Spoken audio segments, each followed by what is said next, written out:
Baik, kita bersama di segmen Muziumku Warisanku untuk tajuknya pada kali ini di sebalik tabir muzium ya. Kami bawakan kepada bes kita narasumbernya itu Yang Mulia Puan Mariani binti Haji Abu Bakar, Pegawai Perhubungan Awam Jabatan Muzium. Ya, betul sekali Muhammad, dan juga sebenarnya sudah pun berada di sebelah saya. Assalamualaikum Puan. Waalaikumsalam warahmatullahi wabarakatuh. Apa khabar kita hari ini? Alhamdulillah sihat. Alhamdulillah ya. Alhamdulillah.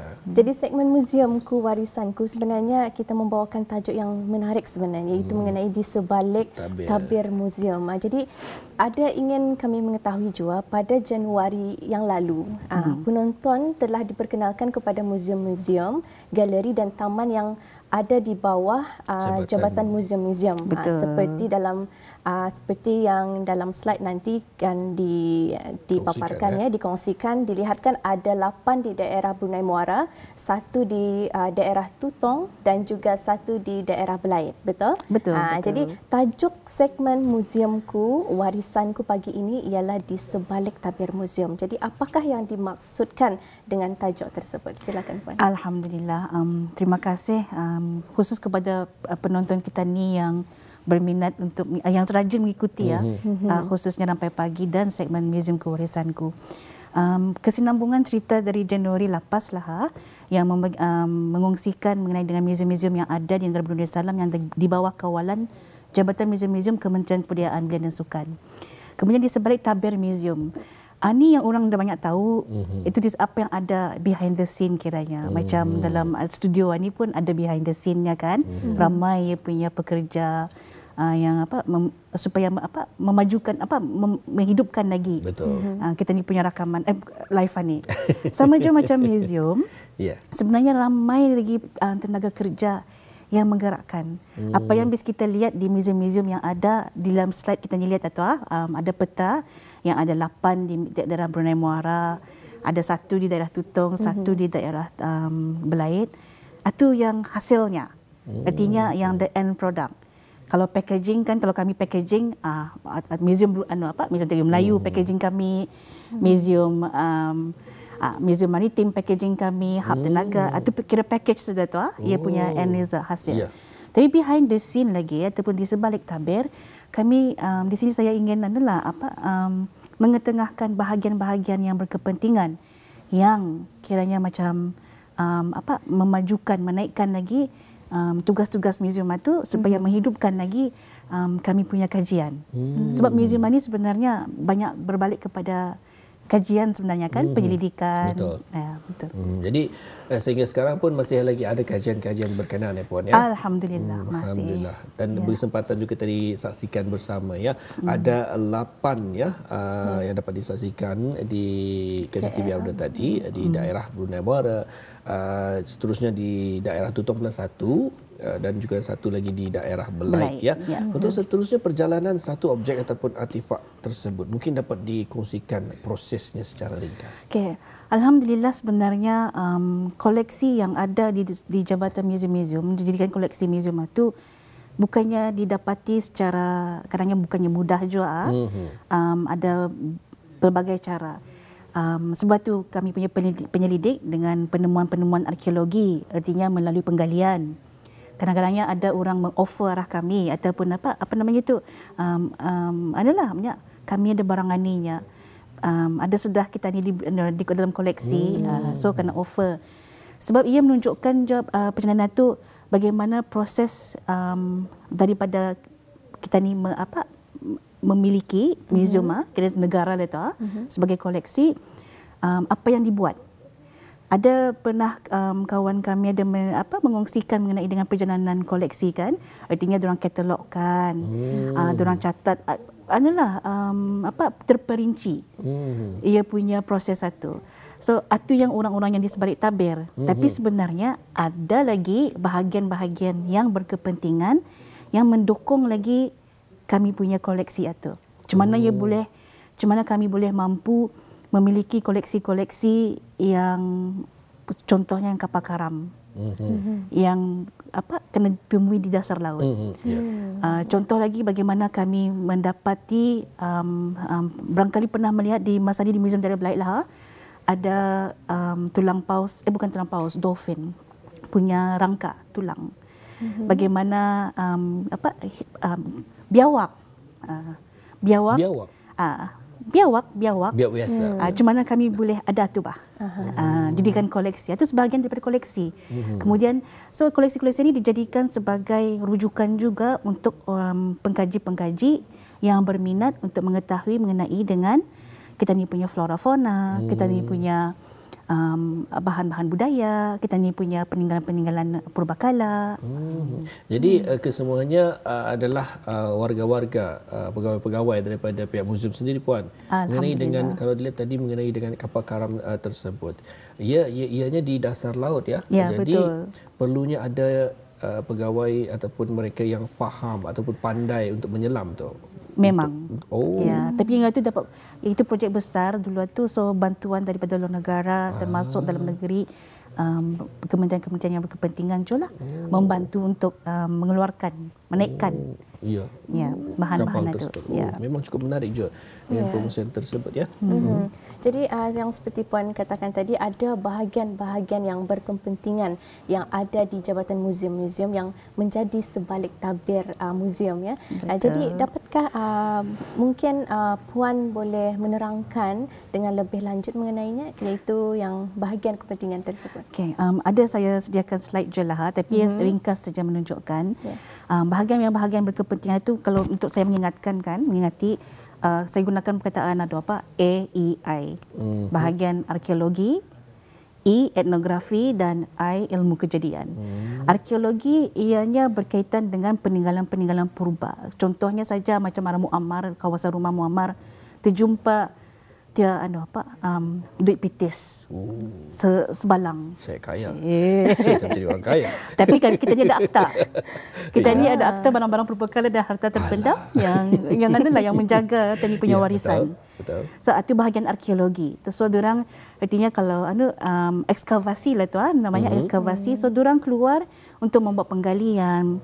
So kadang-kadangnya ini harapan kami adalah orang ramai kadang-kadangnya melaporkan penemuan-penemuan ini ke bahagian kami.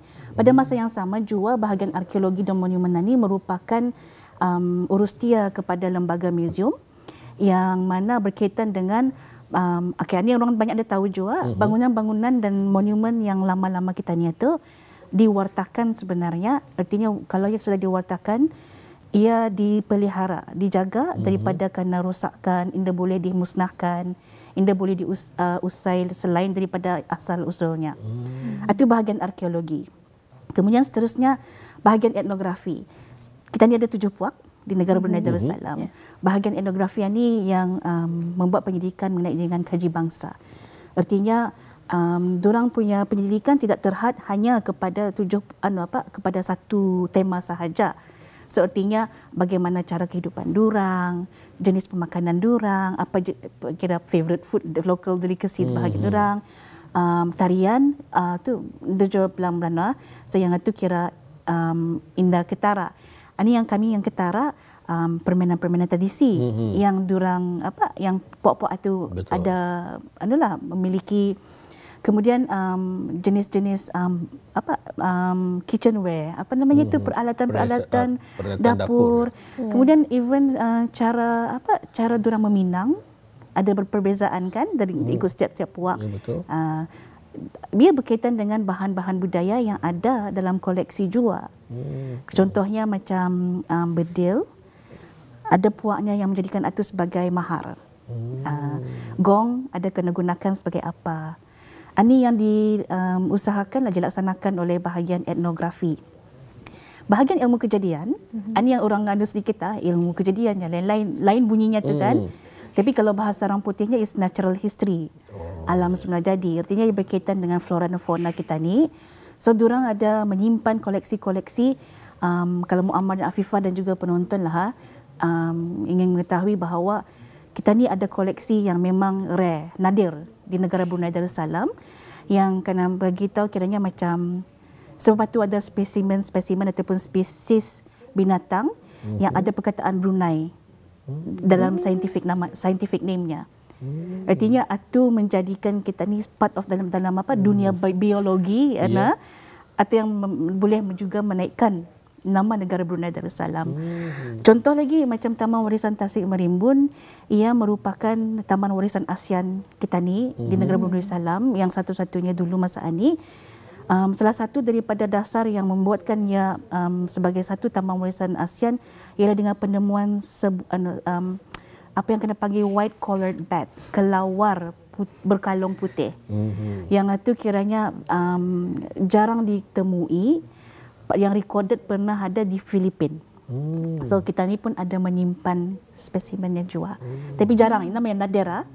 So barang-barang ni macam, so kalau orang ramai ingin, khususnya pengkaji yang ingin mendalami mengenai dengan negara Brunei Darussalam dalam bidang-bidang yang berkaitan tadi itu, museum sebenarnya yang menjadi depositorinya. Ia punya apa? Ia punya perkumpulan. Ia punya tempat library library-nya. Jadi bagaimanapun kalau rasanya memang cukup menarik juga. Baru sebenarnya saya pun baru tahu ni ada rupanya perkataan Brunei di spesies yang menggunakan perkataan Brunei ya. Kalau rasanya dibuat satu pendekatan, adakah juga pihak museum sendiri juga dapat membantu ni untuk kita ni memperkenalkan lagi kepada orang-orang kita ni? InsyaAllah boleh, tapi dengan kerjasama mungkin Universiti Brunei Darussalam juga. Ya. Mereka pun juga ada mengikut ataupun mengadakan membuat kajian ya berkaitan dengan semikian. Baik, satu informasi yang cukup menarik ni Fifah. Cukup bangga ada spesies-spesies. Itu dari sebalik tabir. Itulah rahsia yang dibongkar pelan-pelan. Telah pun dikupas bersama pada hari ini. Baik, untuk seterusnya.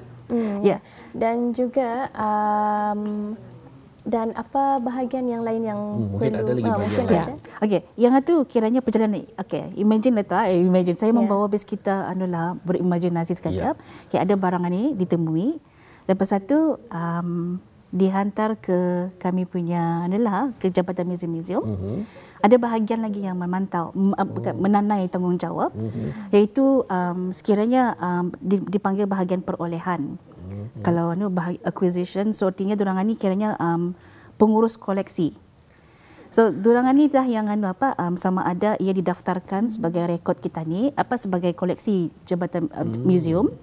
Artinya contohnya saja macam kalau pitis yang si Muammar terjumpa tadi tu kan, dihantarnya arah museum. So kami ambillah ia punya data data Muammar. Lepas tu kami tanyakan tu, macam mana boleh Muammar menjumpai? Kelurusannya ia mencangkul. Tapi kemarin saya menanam. Contohlah. Contoh. Lepas tu dari sana pengkaji-pengkaji kami akan membuat penyelidikan lebih lanjut lagi dengan setiap pitis satu. So contohnya kalau pitis yang dijumpai satu balang dalamnya 100, semua tu dah diteliti. Contohlah. Kemudian dikatalogkan. So artinya kalau yang sudah didaftar, artinya jawatankuasa perolehan bersetuju untuk ia dijadikan sebagai koleksi museum, ia hanya akan didaftar. So artinya menjadi koleksi tetap museum. So artinya dari sana disimpan. Lepas tu balon bagian dulu kiranya pitis satu sebelum itu macam kamah dia. Walaupun dia dalam balang tapi ada habuk-habuk sikit, tanah dia lumpur. Kena hantar ke pemeliharaan. Kalau orang putihnya nama canggih, nama lawannya conservator. Ke bahagian pemeliharaan. Bahagian pemeliharaan ni lagi diorang membersihkan. Tapi kalau diorang membersihkan, ini semestinya diorang membersihkan secara sejak. Macam bukannya macam spray, tidak. Ia ikut material yang digunakan. So artinya diorang gunakan mengikut diorang apa yang sesuai untuk digunakan untuk membersihkan, memelihara. So contoh kalau memelihara termasuk kertas jua ataupun tekstil, kalau barang itu ada yang rosak ke mesti diusahakan dulu sebelum ia dimasukkan dalam store sebagai koleksi. Untuk mengekalkan memanjangkan lagi ia punya hayat. Betul. Baik. Cukup menarik ya. Itulah antara pengisian kepada kita ni bahagian-bahagian berkepentingan dalam museum-museum Brunei kita ni di mana bukan hanya setakat mengumpul disimpannya saja. Bukan. Seterusnya lagi. Ada lagi. Ada. Fasa yang ketiga ialah selain daripada ada pengkajian yang dilaksanakan kira ongoing kiranya, pameran. Sekiranya ada kurator bersedia untuk membuat pameran, pernah satu masa dulu kiranya kami ada membuat pameran periuk tradisi. So artinya koleksi dikeluarkan untuk dipamerkan. Bahagian pameran yang bertanggungjawab untuk menyediakan reka letak, membuat ia punya grafik, melawakan ia supaya ia macam mudah dibaca oleh orang ramai. Kemudian dari sana menarik minat orang ramai untuk kiranya macam nyusun barang di kedai macam nyusun barang di kedai. So diorang tayang mengusahakan mengatur macam mana. Tapi bezanya kalau di kedai, barang-barang museum koleksi biasanya di dalam kaca, tertutup supaya orang dah banyak memegang. Sebab tangan kita ni pun memang andangnya paluh apa tu, ada minyak apa ada dia boleh dia boleh tempel expose je bahan-bahan koleksi itu. Sebab tu pameran yang memainkan peranan. Pada masa yang sama, penerbitan dan perkhidmatan pelajaran. Kalau Muammar dan Afifah ada mendengar kami punya perjalanan atau program Museum Kewarisanku yang keluar ke sekolah-sekolah apa dengan mengajar permainan tradisi. Perkhidmatan pelajaran punya peranan juga sekiranya berkaitan dengan aktiviti pameran itu, diorang menyediakan aktiviti yang berkaitan. Kemudian penerbitan kami pun ada penerbitan juga. Sebenarnya kami itu Jabatan Museum-Museum itu sebenarnya sebuah jabatan yang berdiri dengan sendirinya yang semua ada memainkan peranan masing-masing. Artinya kami ada menerbitkan juga hasil-hasil daripada kajian yang diusahakan, dilaksanakan. Dan kami juga ada kira edisi khas ataupun special edition, publikasi khas. So kadang-kadangnya melalui cara-cara ni bagaimana Jabatan Museum mengongsikan mengenai dengan warisan kita ni tiga aspek. Daripada bahan sebagai rujukan, yang kedua pameran, yang ketiga terbitan hasilnya.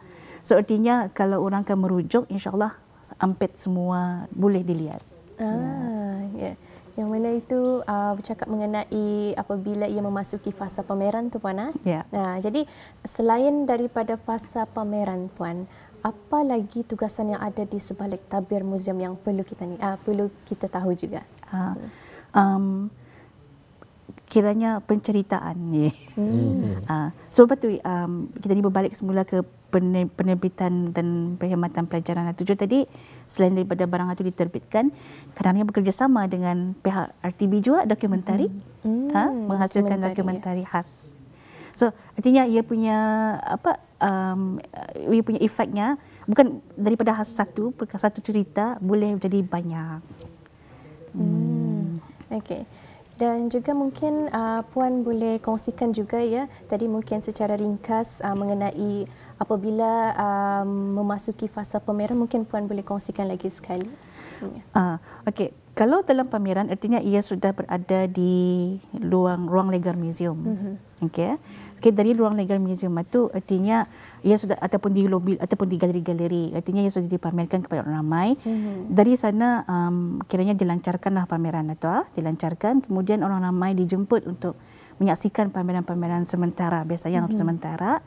Sementara ini kiranya kadang-kadangnya ia boleh jual 3 minggu, boleh sebulan, boleh 3 bulan, tertakluk kepada situasi dan bagaimana pameran itu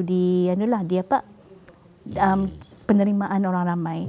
Tapi ada juga pameran itu kadang-kadang kami antar ke luar negeri. Maksudnya ada barang-barang itu yang dipamerkan di luar negara juga. Tapi yang itu masa ni sedikit dalam masa COVID ini dan tapi kita ni pernah membuat pameran, contohnya pameran kapal karam bergerak di Australia, pernah ke Perancis.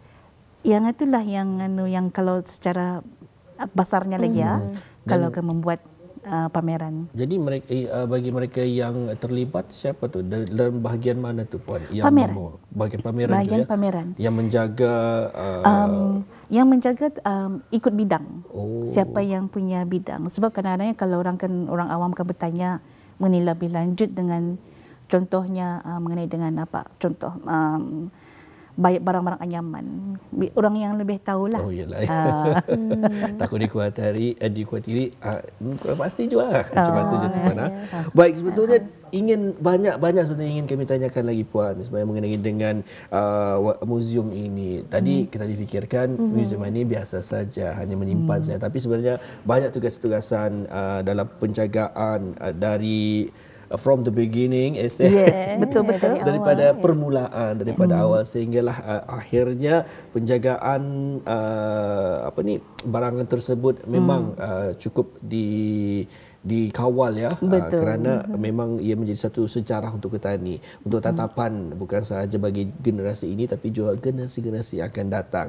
Jadi untuk itu kita ucapkan terima kasih juga kepada Puan kerana bersedia Puan. Alhamdulillah. Semoga kita berjumpa lagi ya Puan. InsyaAllah. Assalamualaikum. Waalaikumsalam warahmatullahi wabarakatuh. Baik,